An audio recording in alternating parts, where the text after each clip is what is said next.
भाग्य बड़ा या कर्म। एक प्रेरणादायक कथा। एक जंगल के दोनों ओर अलग अलग राजाओं का राज था और उसी जंगल में एक महात्मा रहते थे जिन्हें दोनों राजा अपना गुरु मानते थे। उसी जंगल के बीचों बीच एक नदी बहती थी।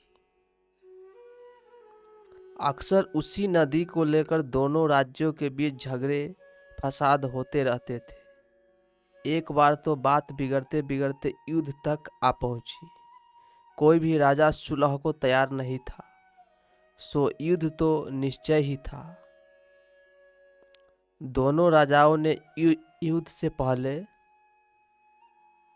महात्मा का आशीर्वाद लेने की सोची और पहुंच गए जंगल की उस कुटिया में जहां महात्मा रहते थे। पहले एक राजा आया और उसने महात्मा से युद्ध में विजय का आशीर्वाद मांगा। महात्मा ने कुछ देर उस राजा को निहारा और कहा कि राजन, तुम्हारे भाग्य में जीत नहीं दिखती, आगे ईश्वर की मर्जी। यह सुनकर पहला राजा थोड़ा विचलित तो हुआ, फिर उसने सोचा कि यदि हारना ही है तो पूरी ताकत से लड़ेंगे, परंतु यूं ही हार नहीं मानेंगे, और अगर हार भी गए तो हार को भी औरों के लिए उदाहरण बना देंगे, परंतु आसानी से हार नहीं मानेंगे। यह निश्चय कर वह वहां से चला गया। दूसरा राजा भी जीत का आशीर्वाद लेने महात्मा के पास आया, उनके पैर छुए और विजय श्री का आशीर्वाद मांगा। महात्मा ने उसे भी कुछ देर निहारा और कहा कि बेटा, भाग्य तो तुम्हारे साथ ही है।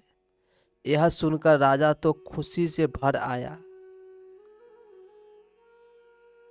गया और वापस जाकर निश्चिंत हो गया, जैसे कि उसने युद्ध तो जीत ही लिया हो। अंततः युद्ध का दिन आया। दोनों सेना एक दूसरे के आमने सामने थे और युद्ध का बिगुल बज गया। युद्ध प्रारंभ हो चुका था। एक तरफ की सेना यह सोचकर लड़ रही थी कि चाहे किस्मत में हार हो, पर हम हार नहीं मानेंगे। हम अपना सर्वश्रेष्ठ कोशिश करेंगे, अपना सर्वस्व झोंक देंगे। और वहीं दूसरी तरफ की सेना एक निश्चिंत मानसिकता के साथ लड़ रही थी कि जीतना तो हमें ही है, तो घबराना कैसा। लड़ते लड़ते दूसरी सेना के राजा के घोड़े के पैर का नाल भी निकल गया और घोड़ा लड़खड़ाने लगा, पर राजा ने ध्यान ही नहीं दिया, क्योंकि उसके दिमाग में एक ही बात चल रहा था कि जब जीत मेरे भाग्य में है ही, फिर किस बात की चिंता। भाग्य बड़ा या कर्म। कुछ ही क्षण बाद दूसरे राजा का घोड़ा लड़खड़ा कर गिर गया, जिससे राजा भी जमीन पे गिर पड़ा और घायल हो गया और वह दुश्मनों के बीच घिर गया। पहले राजा के सैनिकों ने उसे बंधक बना लिए एवं उसे अपने राजा को सौंप दिया। युद्ध का निर्णय हो चुका था। युद्ध का परिणाम बिल्कुल महात्मा के भविष्यवाणी के उलट था। निर्णय के बाद महात्मा भी वहां पहुंच गए। अब दोनों राजाओं को बड़ी जिज्ञासा थी कि आखिर भाग्य का लिखा बदल कैसे गया। दोनों ने महात्मा से प्रश्न किया कि गुरुवर, आखिर ये कैसे संभव हुआ। महात्मा ने मुस्कुराते हुए उत्तर दिया, राजन, भाग्य नहीं बदला, वो बिल्कुल अपने जगह सही है, पर तुम लोग बदल गए हो। उन्होंने विजेता राजा की ओर इशारा करते हुए कहा कि अब आपको ही देखो राजन, आपने संभावित हार के बारे में सुनकर दिन रात एक कर दिया। सब कुछ भूलकर आप जबरदस्त तैयारी में जुट गए, यह सोचकर कि परिणाम चाहे जो भी हो पर हार नहीं मानूंगा। खुद हर बात का ख्याल रखा, खुद ही हर रणनीति बनाई, जबकि पहले आपकी योजना सेनापति के भरोसे युद्ध लड़ने की थी।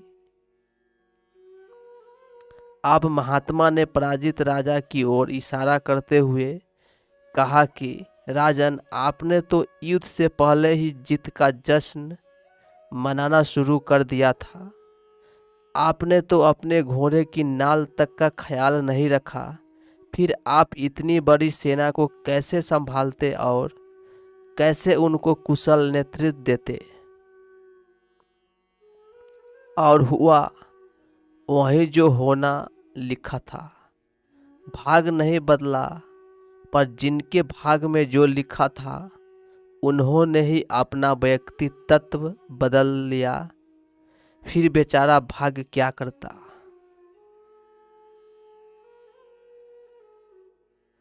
हमें इस कहानी से यह सीख मिलती है कि भाग्य उस लोहे की तरह वहीं खींचा चला जाता है जहां कर्म का चुंबक हो। हम भाग्य के अधीन नहीं हैं, हम तो स्वयं भाग्य के निर्माता हैं। यह सत्य है कि भाग्य भी उन लोगों का साथ देता है जो कर्म करते हैं। किसी खुरदरे पत्थर को चिकना बनाने के लिए हमें उसे रोज घिसना पड़ेगा। ऐसा ही जिंदगी में समझे, हम जिस भी क्षेत्र में हो, स्तर पर हो, हम अपना कर्म करते रहे बिना फल की चिंता किए।